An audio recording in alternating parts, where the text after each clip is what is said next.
Hi guys, time check is alas 8 na ng gabi. So araw na Saturday ngayon, bumiyahe tayo. Medyo matumal yung booking natin. Although medyo late na tayo umalis ng bahay, mga 3:30 na ng hapon.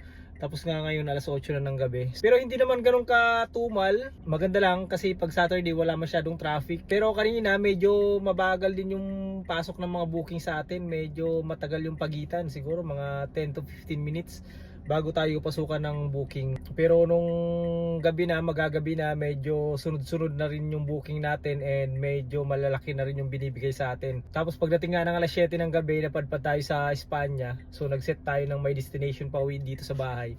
And pinasukan naman tayo ng mga 300 plus pesos yung fare. Kaya so far okay naman, nakabawi tayo.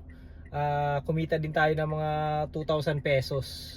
Tapos siyempre nagpagas din tayo ng mga 500 pesos. So more or less nasa 1,500 yung kinita natin. So okay na yan from 3 PM hanggang alas 8.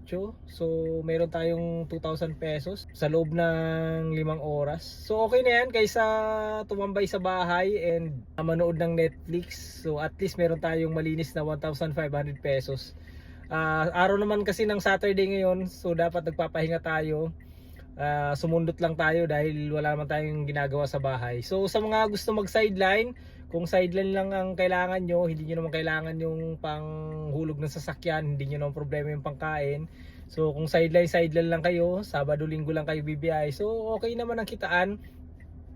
So kung maghapon kayo ng Saturday and maghapon din kayo Sunday bibiyahe, siguro sabihin na natin maka 3,500 kayo a day. Maka 3,500 kayo sa araw ng Saturday and 3,500 din sa araw ng Sunday.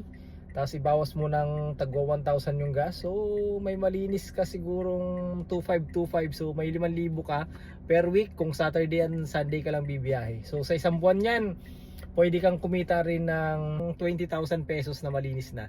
So pwede na yun, panghulog na sasakyan din kung yun lang ang problema mo. And kung hindi naman, pwede na yung pangkain and pang-budget sa araw-araw. So yun lang guys, maraming salamat. Sana nakatulong sa inyo yung video natin.